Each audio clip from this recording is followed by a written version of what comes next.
Bonsoir, chers collègues. Bonsoir, tout le monde. Comme chaque dimanche, c'est notre rencontre. Pour cette petite rencontre, ces petits exercices. Dans cette séance, nous allons travailler. Tout d'abord, nous allons commencer par la lecture suivie, notre petit roman 2 ans de vacances. Ensuite, nous allons travailler les mots de la même famille, suivi de la succession des faits. Après, c'est la grammaire. Nous allons travailler le passif et l'actif. Et nous allons terminer par la traduction. Alors, tout d'abord, nous allons commencer par le roman, la lecture suivie comme nous avons dit. Nous avons un petit extrait. Lisez cet extrait pris du roman 2 ans de vacances, puis répondez aux questions. Le pensionnat Sherman est l'un des meilleurs de la ville d'Auckland. On y compte une centaine d'élèves qui appartiennent aux plus riches familles du pays. Le 14 février 1860, dans l'après-midi, tous ces enfants quittent pour 2 mois leur cher collège. C'est le début des vacances. Le 14, au soir, 14 intrépides garçons vont faire un voyage en mer au bord du yacht Sluggy et visiter les côtes de la Nouvelle-Zélande. Madame Azza, s'il vous plaît, qu'est-ce que ça veut dire pensionnat? Ah, que veut dire pensionnat? C'est une école où les enfants sont nourris et logés. C'est un endroit où les enfants, oui. Et qu'est-ce que ça veut dire intrépide? Oui, intrépides garçons, ce sont des garçons qui ne tremblent pas devant le danger. Et qu'est-ce que ça veut dire un voyage en mer?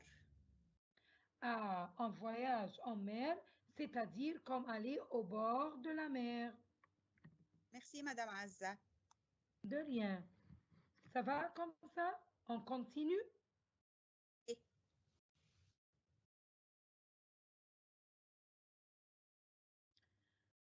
Quand ils parviennent au bateau, le capitaine n'est pas encore arrivé et les marins sont allés boire un thé avant le départ. C'est donc le mousse Moko, un jeune noir de 12 ans qui reçoit les jeunes passagers et les conduit aux couchettes. Tout le monde décide d'aller se coucher ainsi que Moko.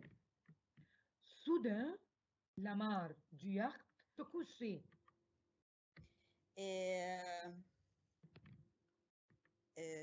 Qu'est-ce que ça veut dire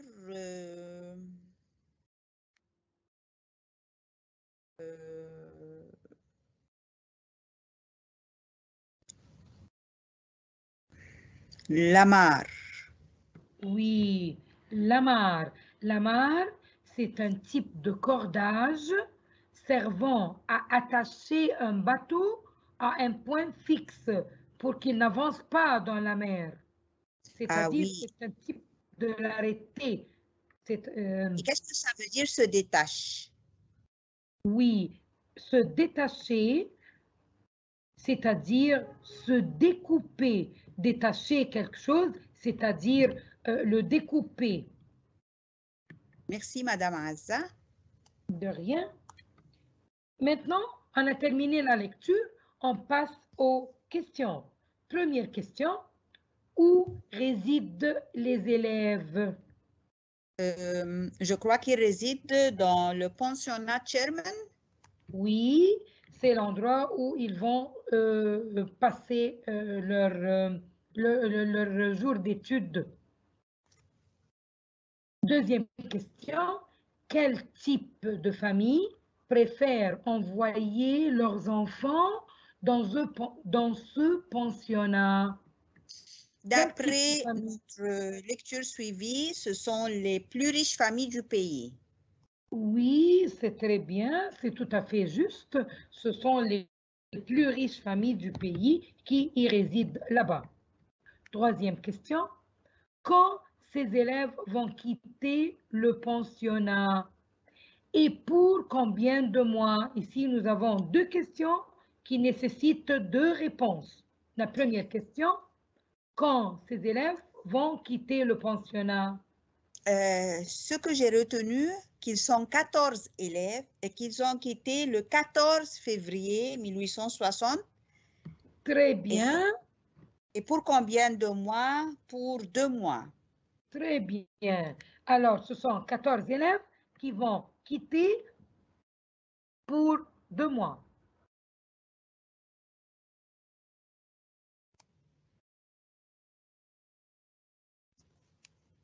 Question suivante. Comment l'écrivain a décrit ces jeunes garçons? Dans la lecture suivie, il dit ils sont des intrépides. Et vous avez bien dit le sens du mot, c'est-à-dire ce sont des courageux qui ne craignent rien. Très bien, très bien. Vous avez très bien saisi le sens des mots. Très bien. Question 5. Que vont-ils faire pendant les vacances? J'aimerais bien passer des vacances comme ces 14 élèves. Ils vont faire un voyage en mer au bord du yacht Sluggy et visiter les côtes de la Nouvelle-Zélande. C'est un voyage de rêve. Très bien, très bien. Très bien, tout à fait juste. Question suivante. Est-ce le capitaine et les marins sont-ils sur le bateau? Expliquez. Non, ils ne sont pas encore arrivés. Ils sont allés boire un thé avant le départ. Oui, le capitaine n'est pas encore arrivé et les marins sont allés boire un thé avant le départ. Tout à Il n'y fait avait juste. que le mousse Moko. Oui, c'était le seul qui était. Oui, il était à la réception des passagers. Très bien. Voilà, vous avez répondu avant la question. Question 7. Qui était à la réception des passagers? C'était le mousse Moko. Et Oui, décrivez-le. C'est un c'est jeune noir de 12 ans. tout à fait juste. Noir, c'est-à-dire il a le teint mat de Oui, 12 ans. Oui. oui, très bien, très bien. Question 8. Qu'est-ce qui s'est passé après qu'ils sont allés se coucher? Ah, c'est ça le début de l'aventure de nos 14 élèves. Ce qui s'est Oui, passé, que l'amarre du yacht s'est détachée et le sluggy se met à avancer vers la haute mer. Et à parfait. remarquer qu'il n'y avait ni capitaine, ni officier, il n'y avait que le mousse Moko qui était à la réception des élèves. Bravo, bravo. Impeccable. Neuvième question et la dernière. Qu'a fait le mousse vers 2 heures du matin après qu'il s'est aperçu de la situation? Qu'est-ce qu'il a fait? Normalement, n'importe qui, puisqu'il est un jeune garçon de 12 ans, il ne va rien faire qu'il va aller sur le pont et il va se mettre à crier. Très bien, excellent. Nous avons terminé la lecture suivie. Nous allons passer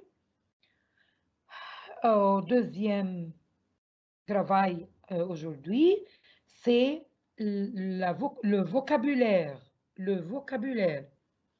Nous allons travailler aujourd'hui les mots de la même famille. Avant de mettre C'est-à-dire mots la... de la même famille. Oui. Qu'évoque ce mot chez vous? Les mots de la même famille. C'est-à-dire, ce sont des mots Les mots de la même famille ou de la même origine sont construits à partir d'une base commune. On dit aussi d'une racine ou d'un radical à laquelle on a ajouté un affixe. C'est un peu, peut-être que ce n'est pas très clair, mais d'après ce que nous allons travailler, on va clarifier. Qu'est-ce que ça veut dire affixe? Oui, on distingue deux types d'affixes. L'affixe, de l'affixe, on va faire sortir deux choses, les préfixes d'un côté et les suffixes de l'autre côté. Les deux appartiennent au mot plus général, le mot affixe. Nous allons dire que veut dire les préfixes, c'est-à-dire avant le radical, c'est-à-dire si j'ai un mot, je vais lui mettre un préfixe, c'est-à-dire je vais lui mettre une chose avant, pas après.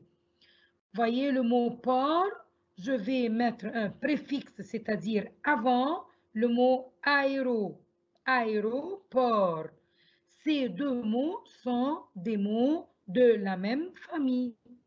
On a ajouté le préfixe aéro au radical port pour former le mot aéroport. C'est bien? C'est bien comme ça? Ah oui, mais malheureusement, il y a un petit problème. J'essaierai de voir qu'est-ce qui se passe avec la technologie. Mais toujours on se débrouille, il n'y a aucun problème, toujours on se débrouille. Oui, on a parlé du préfixe, on a dit que le préfixe, on met un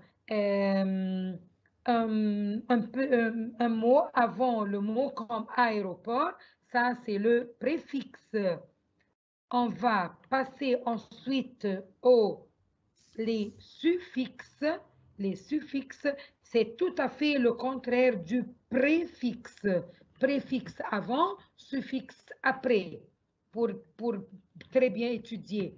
Après le radical, le mot jardin, nous avons le jardinier. Alors, j'ai mis après le radical. Le jardinage, vous saisissez, ce sont ces mots de la même famille, mais on a ajouté le suffixe IER, AGE au radical jardin. IER sur jardin, jardinier. AGE sur jardin, jardinage. Alors, préfixe avant, suffixe après. C'est très bien comme ça?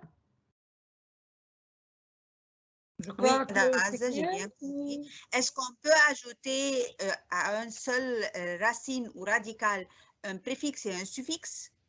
Oui, très bien. On peut faire ça. Il y a quelques mots qui contiennent tous les deux un préfixe avant et un suffixe après. Nous allons voir un petit exemple à ça. Oui. Merci, Madame Az. Par exemple, nous avons le mot clair, C-L-A-I-R, clair. J'ai mis un préfixe, E accent aigu, et après le R, j'ai ajouté un suffixe ER pour être éclairé. Aussi, il y a et le mot clair, et après âge, un éclairage, une éclaircie. Vous avez très bien vu? Alors, oui, Madame Az. Je peux mettre à un mot un suffixe et un préfixe tout à la fois dans un seul mot. Bourse, débourser, le déboursement. Parfois, certains mots se rassemblent, mais ils ne sont pas de la même famille. C'est exemple, le mot pot, nous avons potasse, nous avons potable. Nous avons potage. Est-ce que vous pouvez nous donner quelques exemples aussi pour mieux comprendre? Bon, nous allons voir ici verbe courir, c'est le verbe. Le nom, c'est coureur. Verbe jouer. Hein, vous pouvez dire joueur, très bien. Oui, comme ça, courir, c'est court, c'est le radical. Très Et bien. le nom de la même famille, c'est coureur. Très Si le bien. verbe jouer, joue, c'est le radical. Et le nom de la même famille, c'est joueur. Est-ce que comme ça, j'ai Oui. bien compris? Oui, excellent. Vous avez très bien saisi. Naviguer, le Oui, radical ici, c'est navigue. navigue, oui. Et j'ai Le ajouté nom, c'est ateur. navigateur. Oui. Très bien. Gagner, Gagner. donc le radical sera gagne. Et Oui. c'est Ah, ça le contraire. c'est tout à fait le contraire. Gagner, perdant. Oui. Verbe perdre. Participer, Oui, donc participant. gagner. Gagner, si je vais apporter un nom de la même famille, ce sera gagnant. Oui, ou on peut dire gagneur, ou on ne peut pas dire ça. Moi, je n'ai pas entendu gagnant, c'est plus Bon, très courant. bien. Et Oui, perdre, très bien. perdant.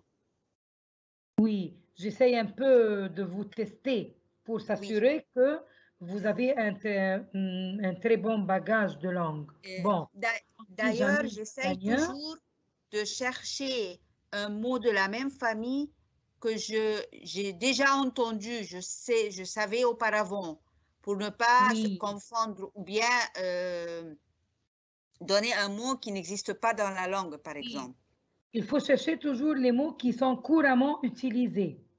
Ou Oui. écouter, ou plutôt écouter. Donc, participer, le radical, c'est participe et on peut lui Oui, ajouter un ANT, ça devient très bien, participant. très bien. D'ailleurs, j'ai remarqué ici, par exemple, qu'il y a le verbe perdre, on ajoute à la fin ANT. Le perdre, c'est Oui, le radical, on ajoute à la fin ANT. Donc, il y en a des mots de la même famille qu'on peut ajouter un ANT à la fin et comme ça devient plus facile pour moi. oui, très bien. Il y a des mots qu'on ajoute ANT et des mots qu'on ajoute, par exemple, EUR comme navigateur, de verbe naviguer. Oui. Très bien. Donc, naviguer, il y a navigateur. Est-ce Oui. qu'on peut dire navigant? Est-ce que vous avez entendu ça en avant? Non. Ni moi. OK. Et si quelqu'un n'est pas sûr, il faut toujours utiliser le dictionnaire pour s'assurer de ce qu'on dit. Si vous doutez de quelque chose, toujours nous avons le dictionnaire sous les mains.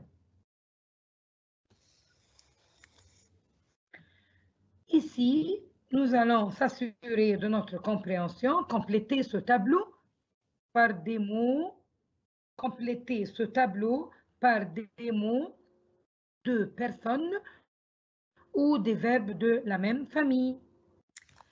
Le nom ici, c'est sifflant. Le radical, c'est siffle. Oui. Donc, le verbe, c'est siffler avec un ER à la fin. Très bien. Très Bravo. bien.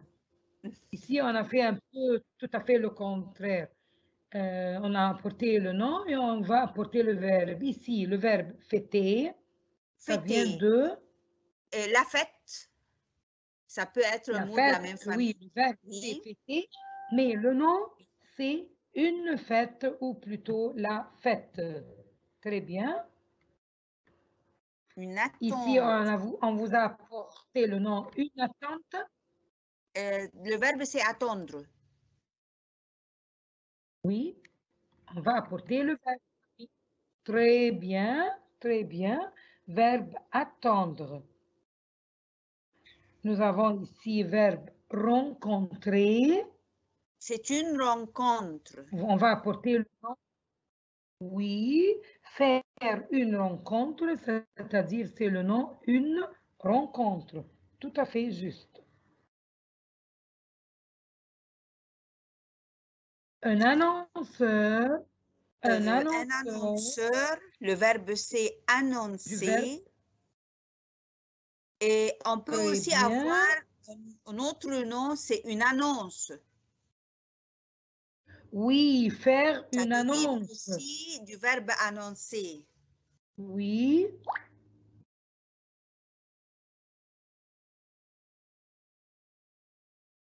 Très bien. Proposition. Proposition. Le verbe c'est proposer. Très bien, très bien. C'est verbe proposer. Vous avez saisi maintenant, on a fait un jeu, on a fait parfois le nom apporter le verbe, on a mis le verbe pour apporter le nom, et je crois que vous avez très bien saisi ça. Aucune question? Non, merci, madame. Bon. Passons à une autre chose, la succession des faits. La succession des faits, c'est-à-dire quand il y a plusieurs actions qui se suivent l'une après l'autre. Comment peut-on marquer la succession des faits? C'est-à-dire, par exemple, quand on dit racontez-nous ce que vous avez fait hier. Oui. Donc, j'ai des faits, des choses que j'ai fait, mais je dois faire des liaisons pour qu'elles soient sous sorte de récit ou une petite histoire. Très bien, très bien. Pour qu'il soit un article soutenu, lié, pas des phrases détachées. Oui, et ça nous aide aussi parce que parfois on nous demande de faire par exemple 13 lignes. Et ces mots nous aident à un peu allonger, faire des phrases courtes et en même temps des liaisons. Oui, des liaisons, oui. Oui, qui lit les phrases, parce que parfois il y a des étudiants qui font les 13 lignes de phrases détachées. C'est pas une succession de faits, c'est plutôt ce sont des phrases ou je ne sais pas c'est quoi, mais toujours il faut qu'il y ait des liaisons comme ici. Ce sont des compléments de temps. On les appelle des compléments de temps. Quand je commence, je dis tout d'abord, c'est une liaison pour commencer. La deuxième phrase, je dis puis pour relier la première avec la deuxième phrase. Après puis, je mets ensuite. C'est une autre liaison parce qu'il ne faut pas répéter les mêmes mots. Et après, voilà, parfois j'utilise quand c'est nécessaire de dire alors. Est-ce que, par exemple, au lieu de tout d'abord, je peux dire au début, lui voyage au Japon, puis il revient à Paris, ensuite il a une conférence, enfin il passe par Nice. Très bien, très bien. Il y a plusieurs compléments de temps qu'on peut utiliser d'après votre bagage de lexique ou plutôt de mots et vous allez choisir chaque terme dans la situation convenable. Vous saisissez bien? Quand on termine par enfin. Enfin, on commence par tout d'abord et on termine par enfin. Et au milieu, nous avons puis, ensuite, alors, après. Il y a plusieurs choses. On observe ici que ces phrases, ce sont des actions ordonnées. Ordonnées, c'est-à-dire il y a une successivité. Très bien. Et que chaque phrase commence par un mot d'un complément de temps qui marque la succession des faits. Toujours, je choisis le complément de temps convenable à la situation. Comme nous avions dit, on peut ajouter d'autres compléments de temps. Ce n'est pas ce que nous avons mis seulement. Il y a aussi jusqu'à, jusque-là, à partir de, à partir du, dès le, d'ici le, d'ici là. Vous allez choisir ces choses d'après votre situation. Chaque complément de temps a une situation pour le bien utiliser à sa place. Ah, d'après le contexte que je veux dire, oui, ou je veux très écrire. Bien. Oui, pas n'importe quoi, non. C'est d'après sa situation ou sa place. Par des adjectifs ou des expressions adverbiales à valeur d'adjectif. Le 15 mars, lui était à Lyon. La semaine précédente, il était à Paris. Et la semaine suivante, il est allé en Italie. Il est allé en Italie. Suivant, d'après. Donc, les adjectifs qui indiquent les successions des faits, c'est suivant, d'après, précédent, d'avant. Très bien, tout à fait juste. Ce sont des adjectifs qui indiquent des successions des faits.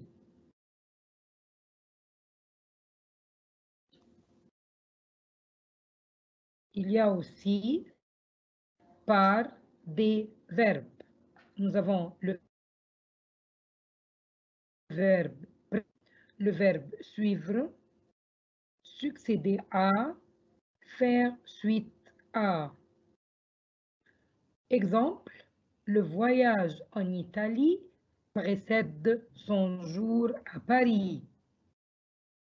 Les quelques jours à Rome suivent le voyage au Japon.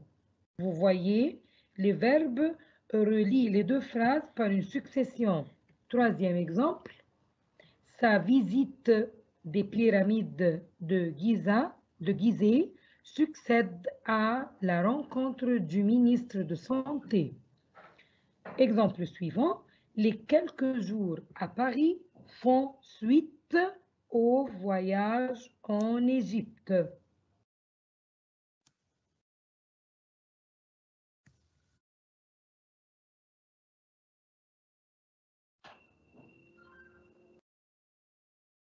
Vous êtes avec moi? Oui. Bon, on continue. On a terminé le vocabulaire. On va passer à la grammaire.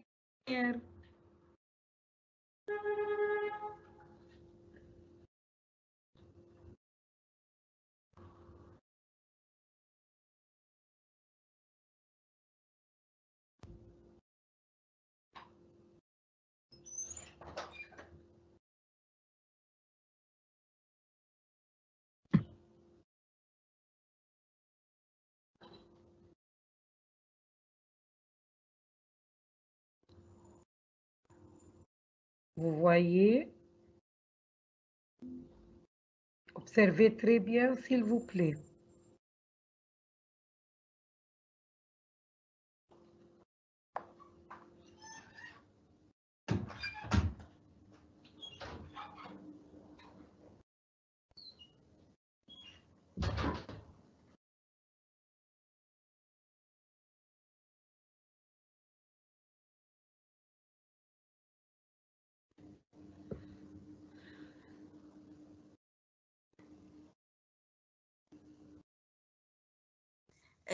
Cette petite vidéo concernait la voix active et la voix passive.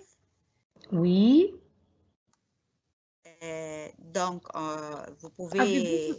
Avez-vous pu saisir un peu? Oui, mais pas tout à fait. Est-ce que vous pouvez nous le réexpliquer? Bon, nous avons ici un exemple. Le guide attend les touristes. d'après la vidéo, le guide est le sujet de la phrase. Donc, c'est une phrase active. Très bien. Une phrase simple, le guide attend les touristes. Très bien. Le guide, c'est le sujet. Si les touristes sont attendus par le guide. On a renversé la phrase, vous voyez? Oui, la phrase est renversée, oui. Au début, le guide parce qu'il y a dans la phrase, il y a par, donc c'est une phrase passive. Très bien. Alors, si vous voyez le terme par, vous allez être sûr que c'est une forme passive. À la forme passive, le sujet subit l'action. La première phrase. La forme active, le sujet fait l'action, mais à la forme passive, le sujet subit l'action. Très bien, tout à fait juste.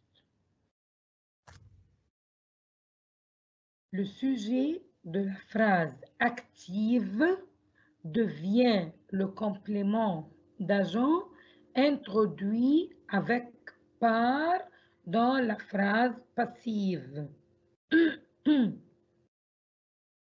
Vous comprenez? Le sujet qui était à la phrase active devient complément d'agent à la fin en ayant avant le terme par. Il y a toujours par avant le complément qui était le sujet à la voix active. Il devient complément à la voix passive. C'est clair?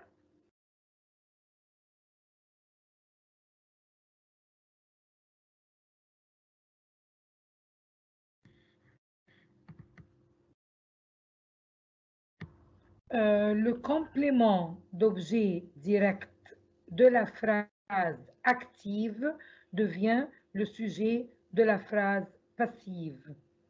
En résumé, nous pouvons dire que la phrase qui est à la forme active, elle se renverse tout à fait le contraire à la voix passive. Le sujet devient complément et le complément devient sujet, mais à la voix passive, il y a le terme par. La voix passive ayant comme auxiliaire le verbe être exige l'accord du participe passé avec le sujet en genre et en nombre. Vous comprenez? Oui, madame. D'accord. Un exemple. Les Dubois ont choisi des cadeaux. Puisque les Dubois, c'est eux qui ont choisi, ce sont le sujet, donc c'est une phrase active. Et aussi, il n'y a pas le mot par. Oui. Voyez la deuxième phrase. Des cadeaux ont été choisis par les Dubois.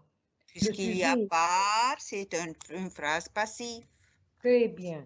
Et le sujet à la phrase active est devenu complément. Et le complément à la phrase active est devenu sujet. Au passé, oui. Ici, la phrase, c'est au passé composé. Au passé, le passif est formé de l'auxiliaire avoir, du participe passé du verbe être et du participe passé du verbe lui-même. Ah oui, l'auxiliaire avoir, c'est on. Le participe passé du verbe être, c'est été. Et le participe passé du verbe lui-même, c'est le verbe choisir en haut dans la phrase active. Donc, choisir avec un S parce que ce sont les... Il y a un accord dit en genre et en nombre. Ici, avec le... nous avons en nombre. Oui, avec les cadeaux. Oui, le S du pluriel.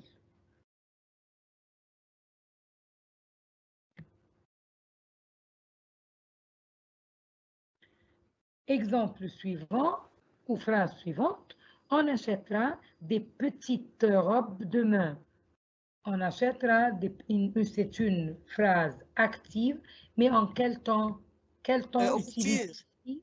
Au futur, parce qu'on a commencé par le présent, on a passé par le passé composé et maintenant c'est le futur. Futur simple. Oui.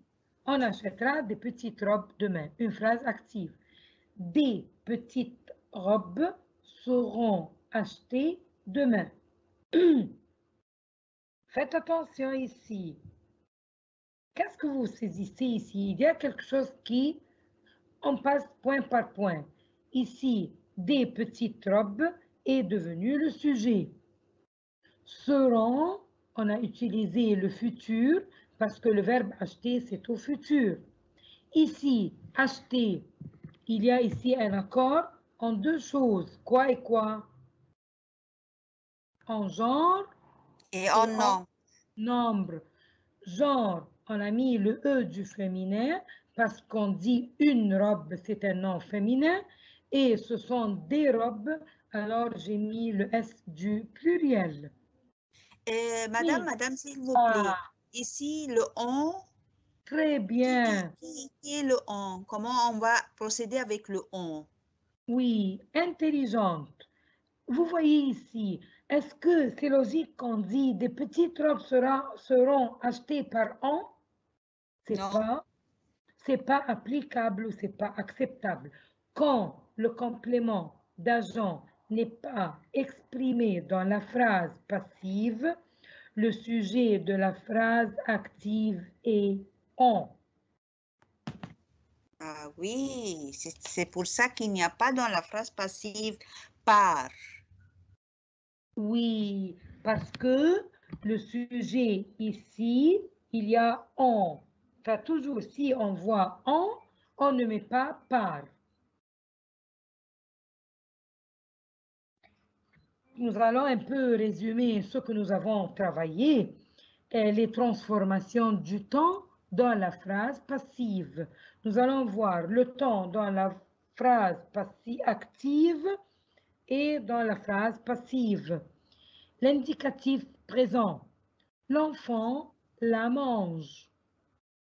La pomme est mangée par l'enfant.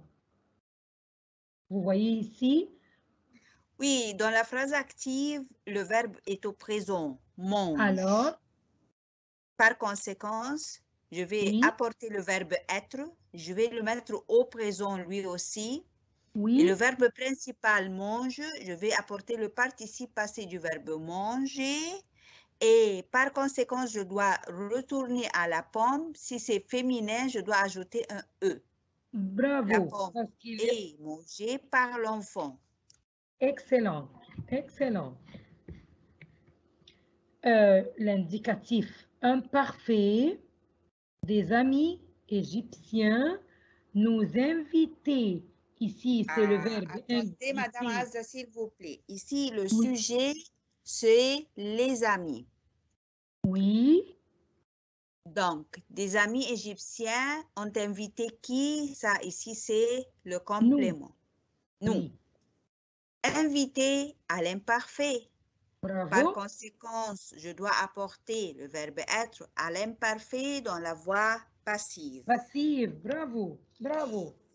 Nous étions. Je vais chercher le participe passé du verbe inviter. Nous étions invités. Je dois faire attention que nous est au pluriel, donc je dois ajouter un S au participe passé de nous. Nous étions invités par des amis. Oui. Et pourquoi on n'a pas mis un E de féminin à inviter? On ne sait pas si nous sommes féminins ou masculins, on ne sait pas. Ah, très bien. Alors, oui, ici on peut mettre les deux. Les deux réponses peut-être sont acceptables. Non, si je ne suis pas sûre tout à fait que ce sont des féminins, je vais les mettre au masculin. Très bien, oui. Je ne me suis pas rendu compte, je m'excuse, parce que vraiment, c'est le masculin qui Qui domine. Qui gagne plutôt. Malheureusement. Oui. Bon.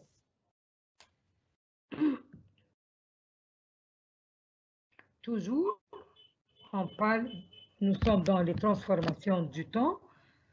Dans la phrase passive, c'est toujours le même tableau avec le temps, la phrase active et passive. Ici, on parle du passé composé. Le passé composé. On a restauré des maisons. On a restauré des maisons. Faites attention. Ici, c'est le passé composé. Vous avez dit, Madame, s'il y a on, il n'y a pas de part dans la phrase active. Très bien. J'ai voulu voir si... Oui, vous saisissez très bien. J'essaye de faire la phrase pas à pas. Restaurer, c'est le verbe restaurer au passé composé. Donc, je vais chercher le verbe être au passé composé. Oui.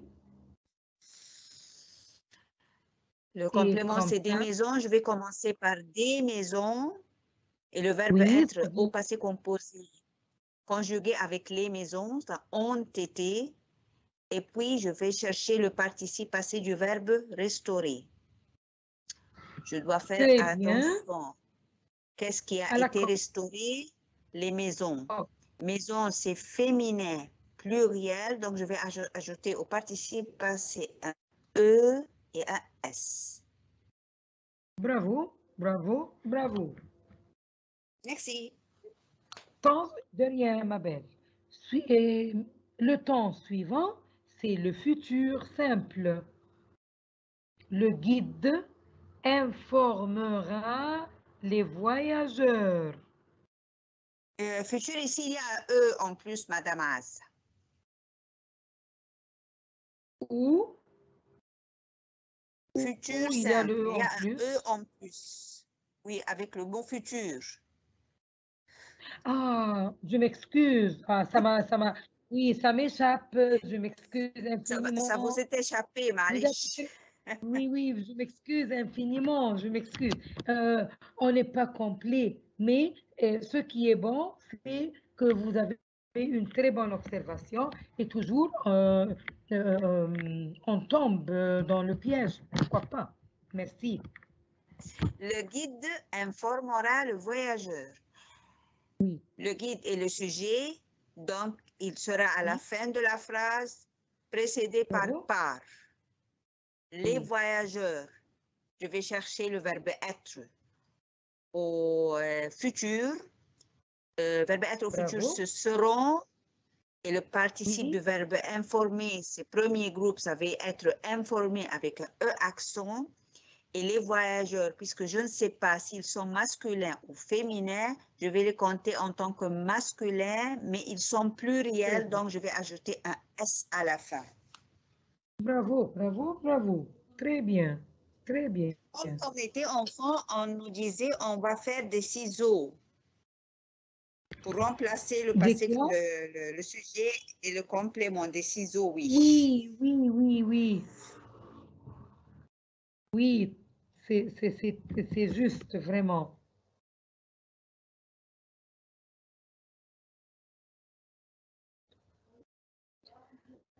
Il y a des exercices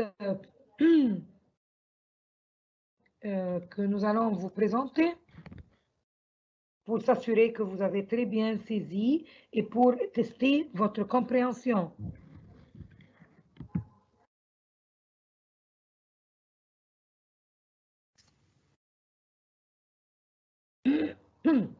Remettez ces phrases à la forme convenable. Alors ici, il vous a dit à la forme convenable. Ceci nous explique que nous pourrions avoir les deux formes, c'est-à-dire peut-être une phrase passive, on la met à l'active et tout à fait le contraire. Cette écharpe a été achetée pour Monique. Cette écharpe a été achetée pour Monique. On a acheté. Ici, il n'y a pas de sujet, c'était la forme passive. Premièrement, c'est la forme passive. Donc, je vais le faire à la forme active. Oui. Et puisqu'il n'y a pas, ici, on va dire on a été acheté, c'est l'écharpe. Oui. Donc, a été, c'est le verbe au passé composé. Donc, je vais apporter le verbe acheter au passé composé. On a acheté cette écharpe pour Monique. Puisqu'on ne sait pas on, si c'est féminin ou masculin, je vais le mettre au masculin. On a acheté cette écharpe pour Monique. Pour Monique. Très bien, très bien. Question suivante. Le professeur corrigera les cahiers. C'est à Ici, c'est quelle clair. C'est une forme active puisqu'il y a un sujet au début et un complément à la fin. Je vais les renverser, les cahiers, et puis il y a le verbe corrigera qui est au futur. Donc, je vais apporter le verbe être au futur. Les cahiers seront corrigés par le professeur. Avec un E accent S puisque les cahiers sont masculins pluriels. Très bien. Question suivante. Ou la phrase suivante. Je m'excuse, ce n'est pas une question. La phrase suivante. Le dentiste soignait mes dents. Ici, c'est le verbe. Soigner à quel temps? Imparfait. Bravo. Le dentiste, c'est le sujet. Je vais faire les ciseaux, les dents. Bravo. Était, le verbe être à l'imparfait était, soigné par le dentiste. Oui. Ici, nous allons dire mes dents étaient soignées par le dentiste. Très bien. Quatrième phrase. Des brumes recouvriraient le village. Ici, le village serait recouvert par des brumes. Bravo, bravo. Phrase suivante. Ce travail est réalisé par les élèves. Passif, puisqu'il y a un par, donc les élèves, est réalisé sur passé composé, les élèves réalisent ce travail. Ce travail est réalisé par ces élèves, les élèves réalisent ce travail. Oui, bravo, bravo. Je vois très bien que vous avez très bien saisi. Enfin, c'est la traduction. Nous allons traduire en arabe. Dès le 31 décembre 2000, des navigateurs partiront pour une grande course autour du monde. Le navigateur François Bruno Piron participera à la course The Race cette année. Nous allons la traduire en arabe. Je crois que voilà. منذ 31 من ديسمبر لعام 2000 قام عدد من البحارة بعمل جولة أو رحلة كبيرة حول العالم، وقد شارك البحار الفرنسي برونو بيرون هذا العام في مسابقة جولة The Race. C'est la fin, on a terminé notre travail, je crois, mais toujours nous serons, nous allons travailler ensemble. On remercie infiniment tout notre travail, notre groupe de travail. euh, euh,